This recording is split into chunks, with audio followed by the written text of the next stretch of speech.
So what are we doing here?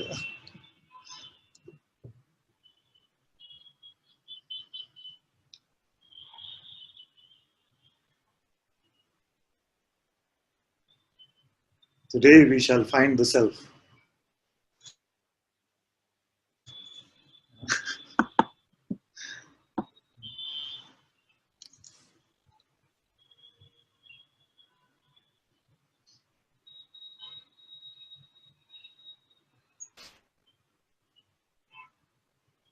Fundamentally, it's all very simple actually, because we're just looking at one simple thing over and over again. One very simple thing over and over again over the course of many years, many satsangs. Fundamentally, we are just exploring this occurrence or appearance, that consciousness, which in its very nature is unlimited, which in itself is not limited in any way, has given to itself a notion, or has given itself to itself the ability to pick up a notion of limitedness.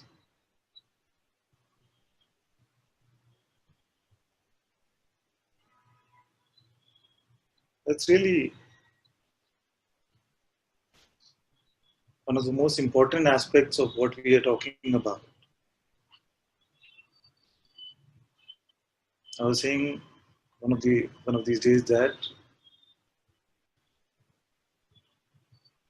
it is our inferences, it is our judgments and conclusions which keep this notion of separation alive. But what is our insight? So if there are two ends, two ins, there's an inference and there is an insight. And if you have to pick between these two, pick insight.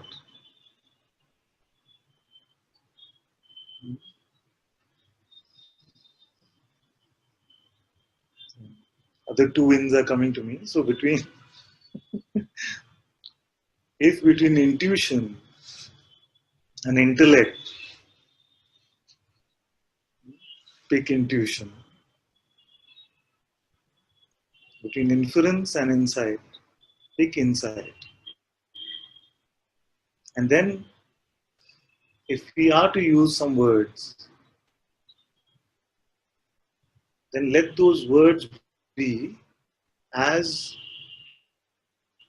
directly about the insight as possible. It is my feeling that if you were to stay with just your insight right now, you cannot escape your unlimited nature.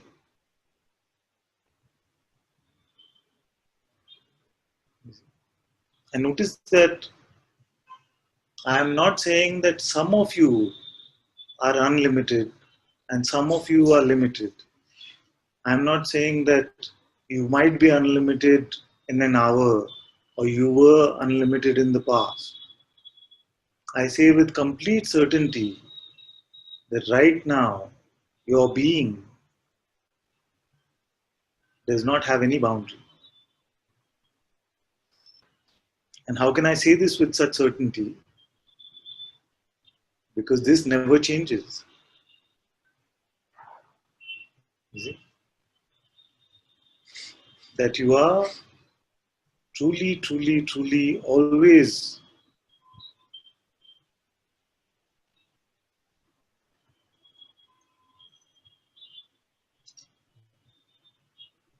this consciousness which is without any boundary is the truth of your nature, which is unchanging.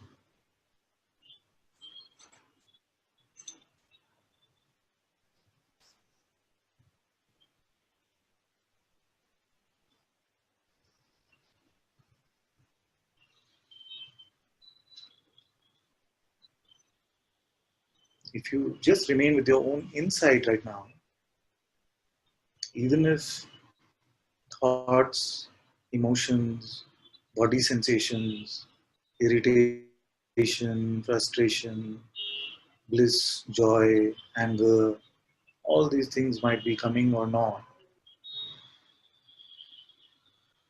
If you remain with the insight about what you are,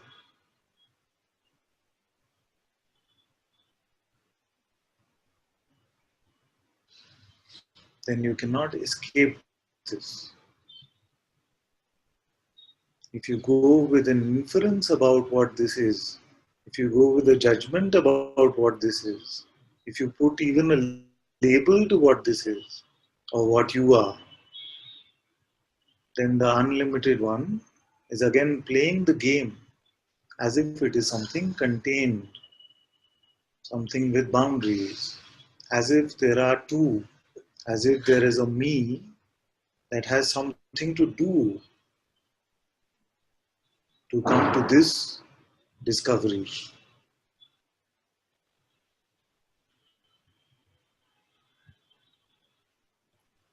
Like I was saying last time, our starting point is very important. You see. So, in this moment, very quickly, if I just pick up the seeker identity and say, oh, I'm Ananta and I'm looking for freedom. Can you please give it to me? You see? It's already a position. And all positions belong to something which is notional, which is just a limited idea about myself. But before I took that position, before you take that position, what is here without a judgment, without a label?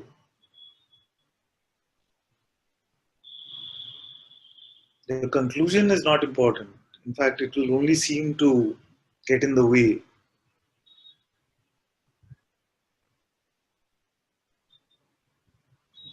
What is here?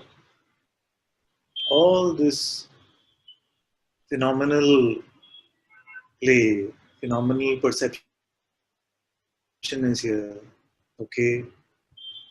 Can we keep it this simple? Or do you want to break it down into world, body, emotion, sensation, pain? Can we all just put it in one bucket and say all of this is phenomenally perceived? It is one bucket of perception, one bucket of experiencing. Let's leave it at that. Then what is here that perceives all of this, no matter what the content or quality is, what is it that perceives it? No experience needs to happen. Just this little bit of looking, just a little bit of self audit in a way.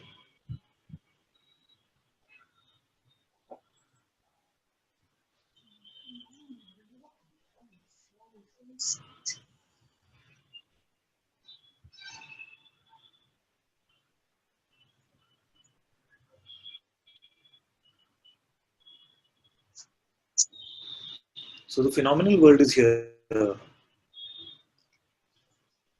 Do you exist?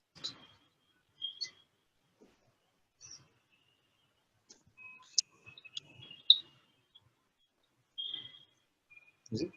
So we said the phenomenal perception, all of that is here. Now, do you exist or not?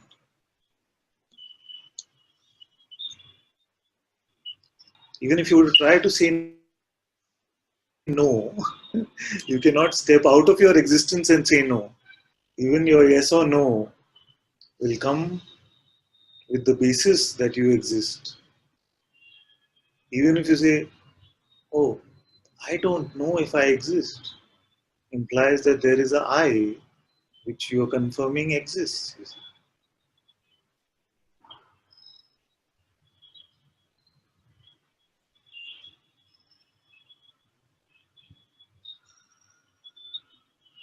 Now, that which exists, it has been told to us by parents, by the voice of this mind, that that is a limited entity, that that is something enclosed in this body, or it is the body itself, or if you want to become fancy about it, then you can say it is the body mind organism. Actually, there is no such thing. There is a set of phenomenal sensations called the body, and there is a set of phenomenal sensations called the mind. There is no such organism which is the body mind. It is just a convenient way to refer to this mishmash of sensations.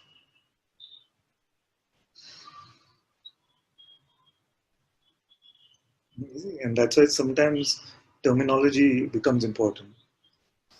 Many times we repeat this term body mind so much it can feel like there's an actual entity which is the body mind. Actually, there is no such thing. All that we are perceiving is a set of sensations. Can we call them sensations? All our perceptions, for a minute, let's call them sensations. You see? So, everything that is experienced within the space of sensations. It's very simple what I'm saying. Everything that is experienced as a phenomenal perception. For a while, let's call it a sensation.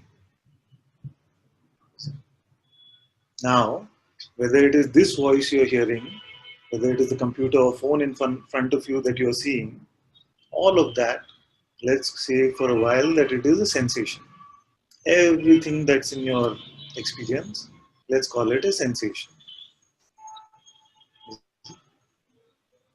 Now, in this set of sensations, if we didn't have the ability to divide it up and say, this is me, some sensations like the sensation of the body, if we didn't have the ability to label this me, these thoughts me, the sound from the street, not me, the people who are sitting in the Zoom meeting, not me. Is it? But actually, in our inside, what is it? It's just a group of sensations as part of one phenomenal experience.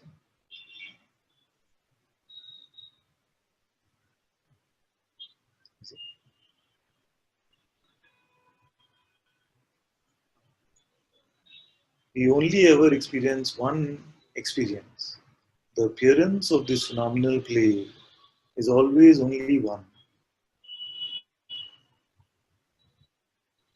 So, in our perception, there can be a hand here, and there can be another body sitting over there. So, if it did not apply the label me to this hand and not me to that body, then I can see it is just one, one appearance.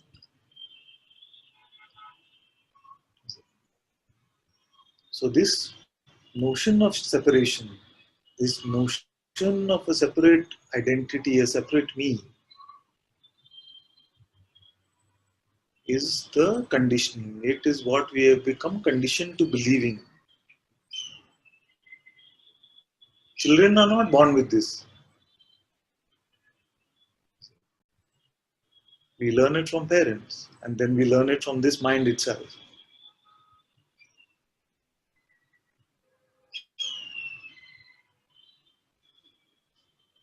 It is supremely simple because if you were to open up this body, you will not discover an entity called me over there that is the owner of this body. And many different bodies you experience. This body, then you could say, I had a dream in which I had another body, it was visiting another realm. So, in the design of this play, it is the sensations of this body, it is the visual of this body, and it is the fact that I seem to be visiting this realm through these eyes that make it seem like I am an entity enclosed in this. But if I was to just remain with my insight about what my true position is, you will find that all experience, the sound of this bird, the sound of the traffic on the road, the hearing of these words coming out of this mouth, all of this is happening within my own being. Nothing is experienced outside of this.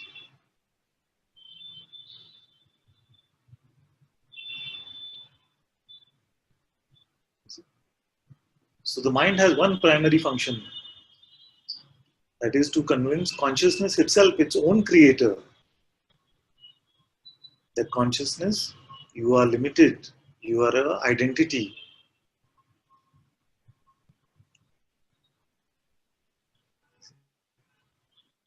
I am, which is unlimited, being, which is unlimited. This amness, the job of the mind is to convince it, to convince you that I am something.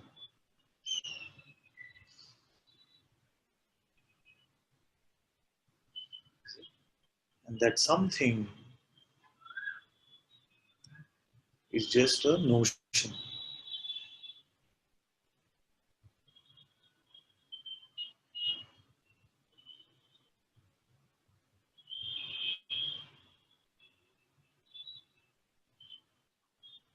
The sensations of your body are experienced within the same space that you are experiencing these words, that you experience the visuals of this world. In fact, it is these visuals that keep changing, the content of the play which keeps changing, but this space remains unchanging. Even if your mind is making a spatial visual out of what I'm saying, even that space which the mind is conceptualizing is within the space of you. Like very simply, we will say, where are you experiencing these words? They experience within me. But this me is not something contained in this body. Where is this body experienced? The sensations of the boundaries of this body are also in that same being, in the same existing, in the same existence.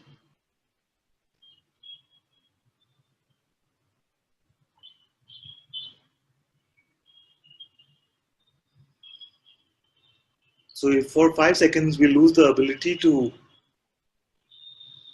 believe a notion about ourselves, to believe our limitation in any way, you will see that you are experiencing your fullness. In fact, even when you're believing notions, you are experiencing your fullness, but it seems like you're taking a more limited perspective about yourself. You're believing a more limited perspective about yourself.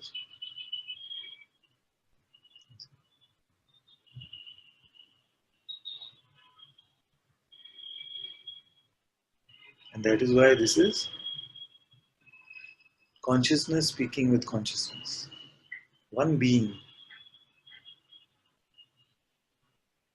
experiencing all these sensations, including these words.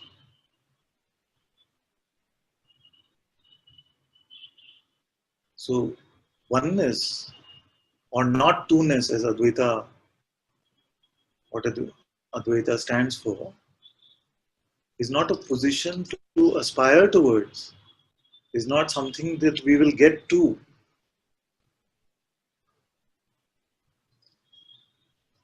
It is our fundamental true nature, which cannot be changed.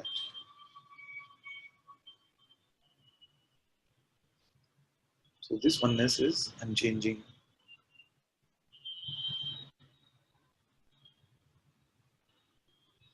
And all of this phenomenal play relies on the existence I am, on my being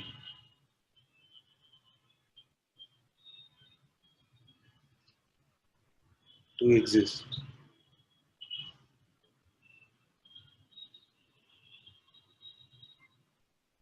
But the story from the mind always will be that you are a limited entity, a limited object contained within this phenomenal experience.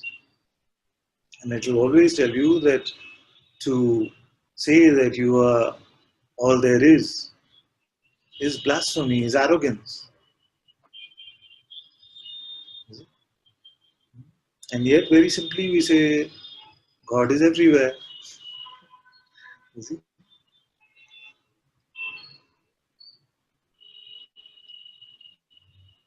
That doesn't sound like arrogance or blasphemy, but it is saying the same thing.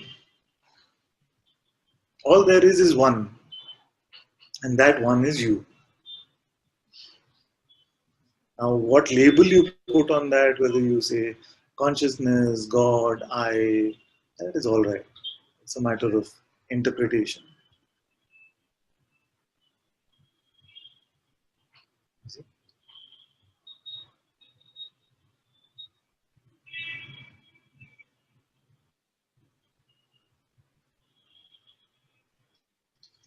So, the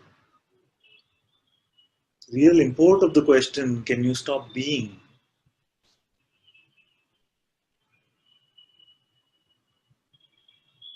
is to make this clear that this existence is unstoppable in that way.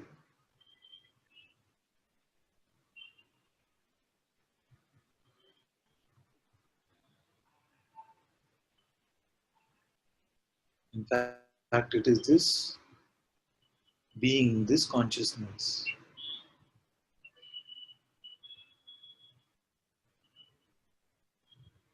which is the light and the screen, the director, the producer, the actor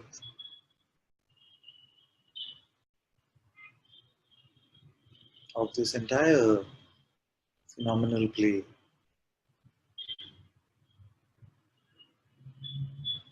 But we don't have to rush to these insights. All that is important is to have a simple insight about what you are in this very instant without coloring that insight with some judgment or inference.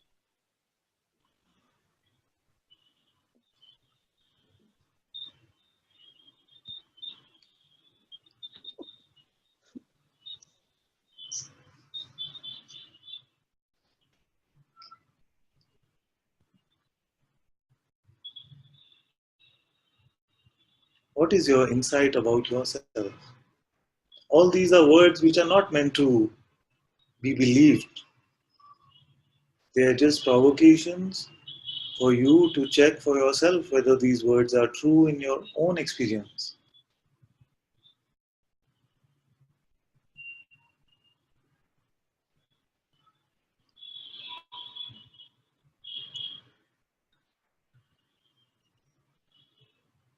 And also, as you're watching, observe the tendency of the mind to rush to make an inference about what you're experiencing. Okay, let me expand a little further on what I mean.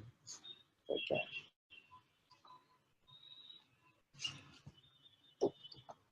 So there's this in silence. So when we look at this flower, it is looking at the flower. It is our immediate perception. Now, very quickly, the mind can come and offer up its inferences about it. Oh, it's really big. It's merging with the white of the words. Is it? Is this for real? Is this on Photoshop? Is something? Is it? The insight about it was much clearer. Without even the label flower, it's immediately perceived. So in satsang, especially satsangs like this, which are this direct, if we can keep inferences aside for some time, and if we are to use words, we use words just as plainly as possible to describe our direct insight,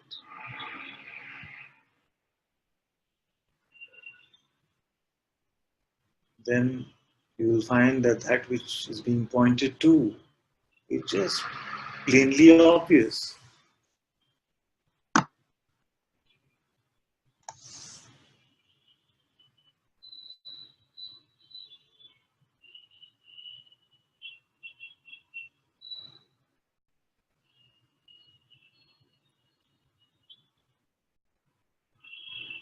And then, if you decide, and you means if you as consciousness decide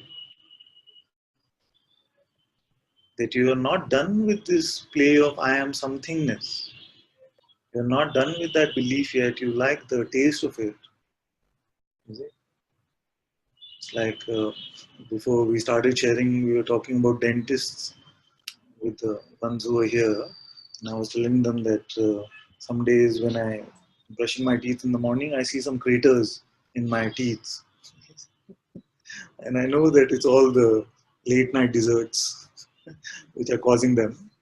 Uh, but I'm not done with the taste of that, so I keep playing with it. You see, it's like that.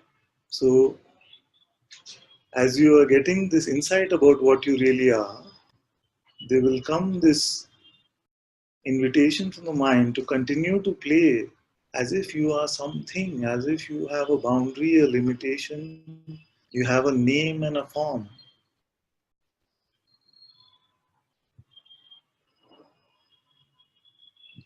And it is completely up to you as consciousness to continue to play with that notion or to allow that notion to just come and go.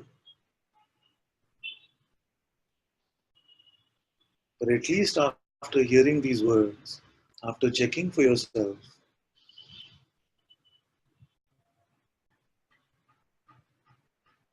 you know that it is part of your play.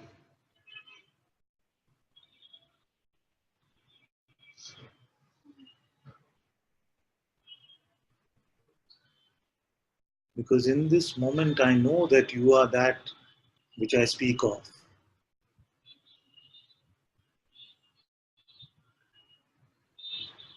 You are that which I am.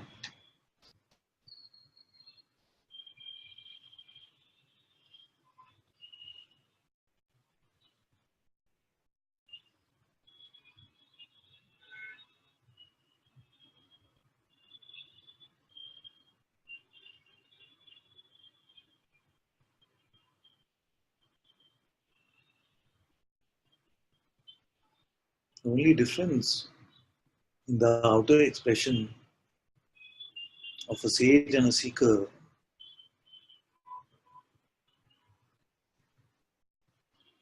is what is how consciousness is playing out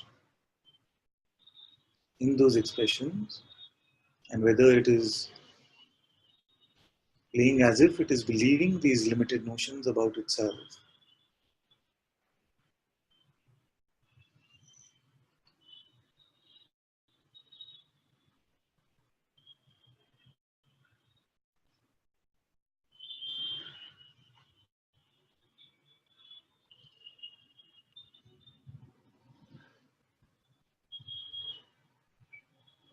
That's why I'm saying that another way to inquire into what you are is just say, okay, what is here? And we already saw that there is a phenomenal world which includes all phenomena. Is it just that, or are you also here? Are you a phenomenal object? Are you an appearance? Are you something which comes and goes? And if you are an appearance, if you are an appearance, who are you appearing to?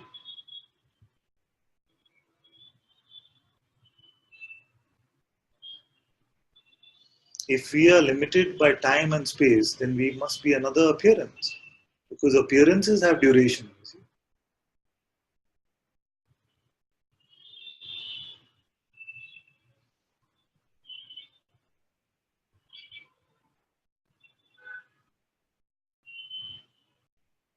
If you are just an appearance, Who is aware of this appearance? Who is aware of your existence?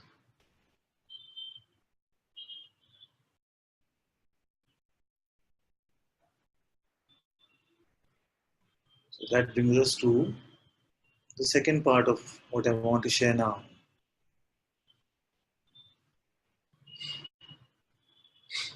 There is no rush to get into this.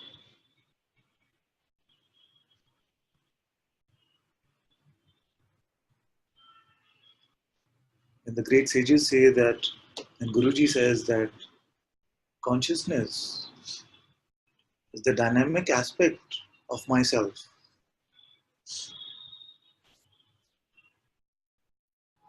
What does it actually mean?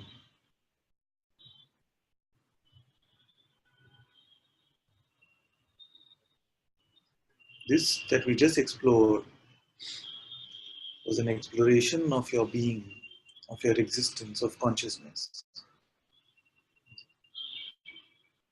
Now, the sages have also said that even this, which is all there is an aspect of the self. To the mind, this is completely strange. What's going on? How can all there is be an aspect of myself? It's a beautiful pointing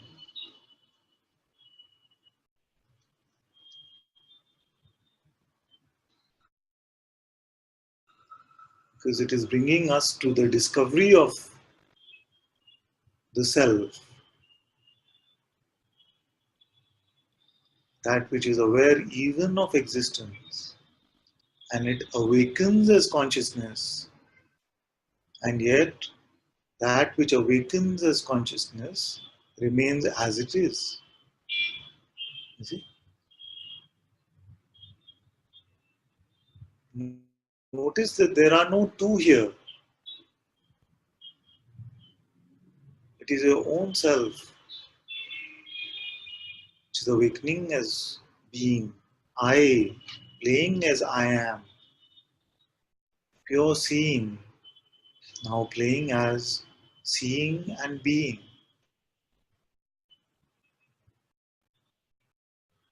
So it awakens as consciousness. And with its awakening is the awakening of this waking state, of the dream state, any state where I am.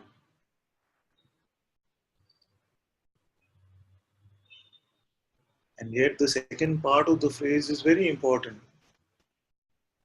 Although it awakens as being, it itself continues to remain as it was.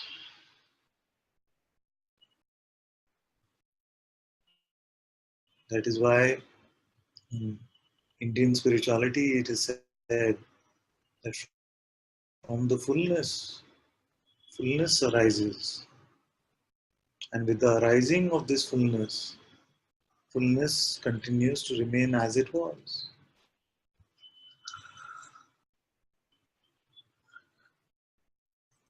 So the self I, the truest definition of I is the self. This self I remains unchanged, untouched, with the rising of the being, with the rising of the waking state and the dream state or any other meditative state.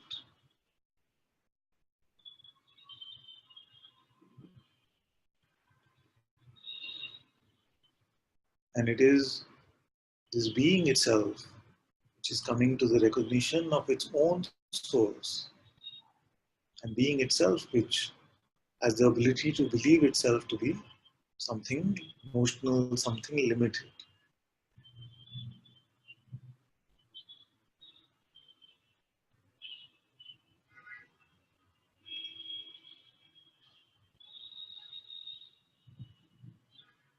So that which is aware even of existence, that which is aware, you can say, yes, there is an experience of sleep state, there's an experience of dream state, there's an experience of waking state. There's an experience of Turiya. If you don't know the term, forget about it. Don't. As I was saying the other day, just like saying, yes, I was in the garden, I was in the playground, I was on the street, I am in this room. In the same way, all these appearances and disappearances I am aware of.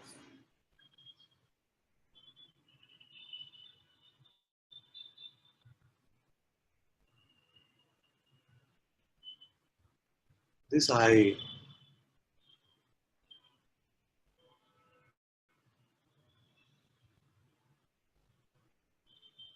which to the mind is unfathomable, and yet to you is your very nature.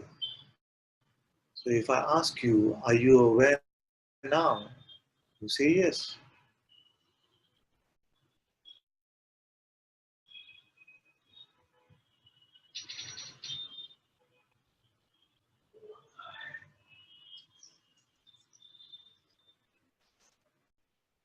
You do not have a phenomenal experience of this awareness.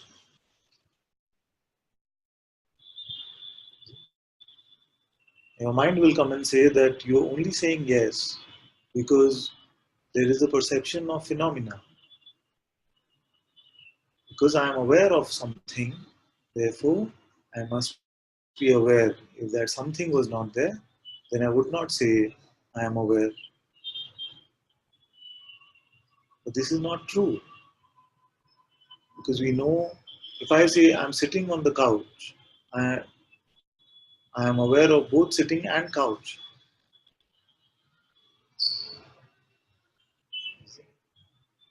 These are subtle things. I don't know if they land really or not. You see, what is our experience of awareness? And that which has the experience of awareness, what is the nature of that one? You say, I am aware. Is there an I and an aware? Or is I and aware the same?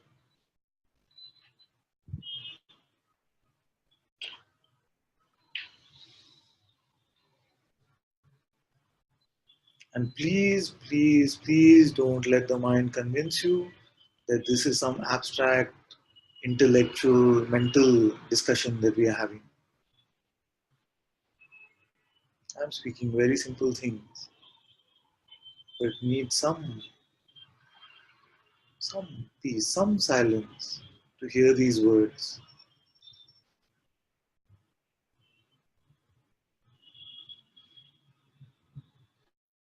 I ask you, are you aware now? You say yes.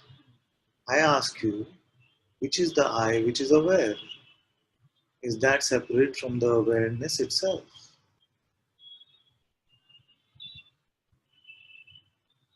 All that is needed is allow this question to hit home and not by a judgment or an answer about this. Just stay with your insight about this.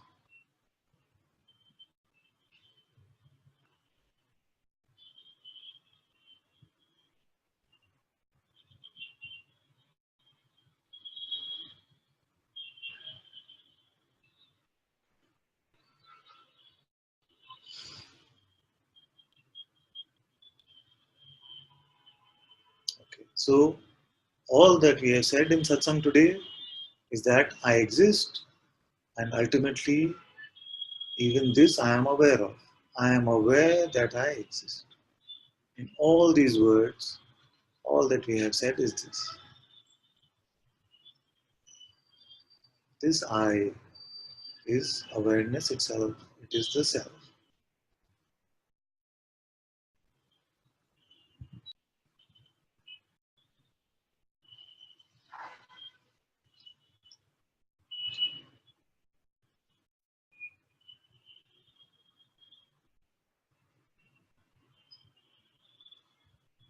Another thing I want to say is that for many, you still believe this idea that, okay, I come to this discovery, and awareness.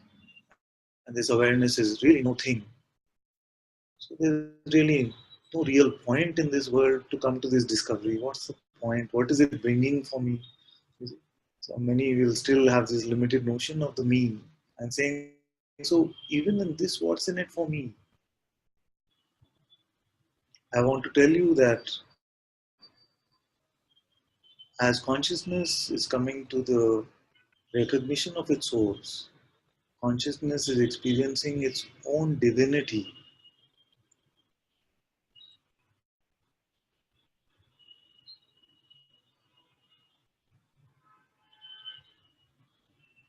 It is the fragrance of this divinity that separates the words of a sage from the words of an intellectual. All of this is only shared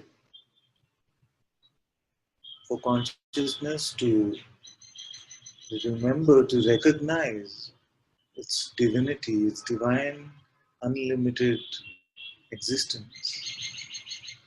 Because nothing has changed for awareness. The absolute continues to be the absolute.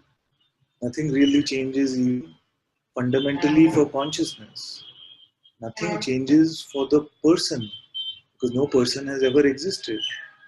Only in the play of consciousness, consciousness believing itself to be a limited entity and consciousness recognizing its divinity have a different flavor, have a different fragrance.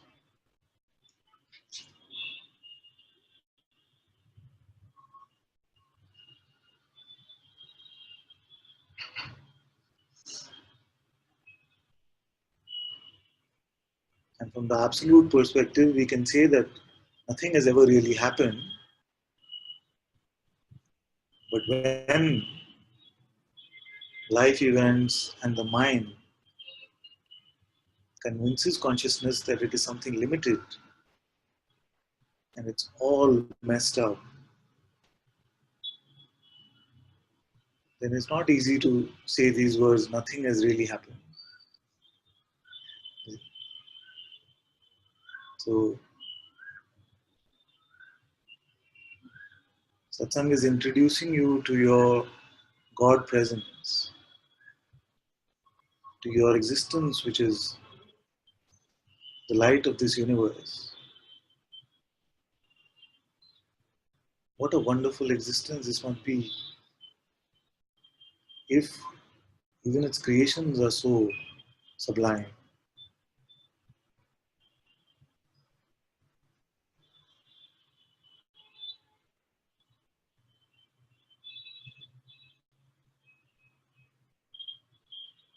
Satsang is so that being can taste its own being, for you to taste your presence.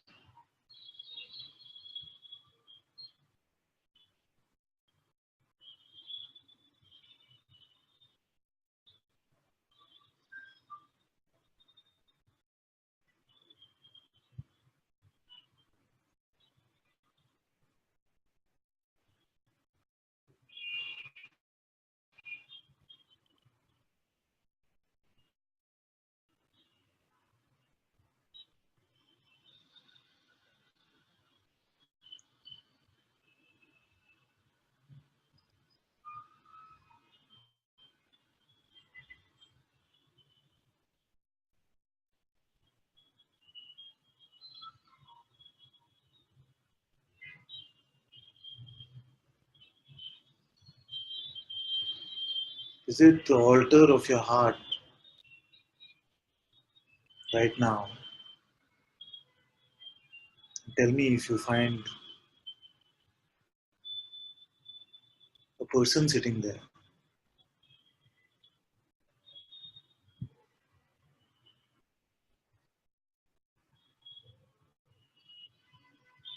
What is at the core of your existence?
all outer pilgrimages,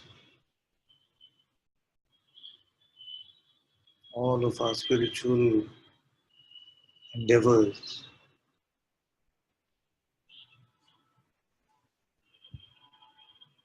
culminate in this bowing down at the altar of your own presence, at the altar of your own heart.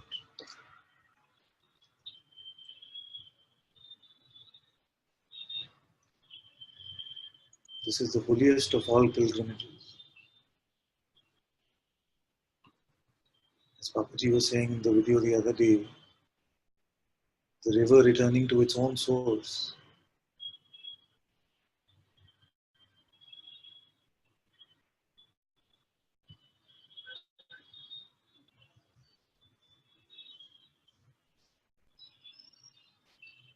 All are running around in circles. All of that is fine as far as the play is concerned.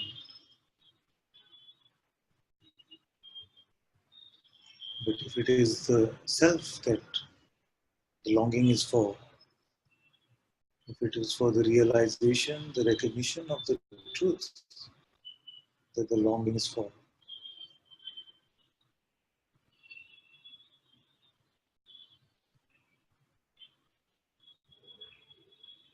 all that is needed is to be still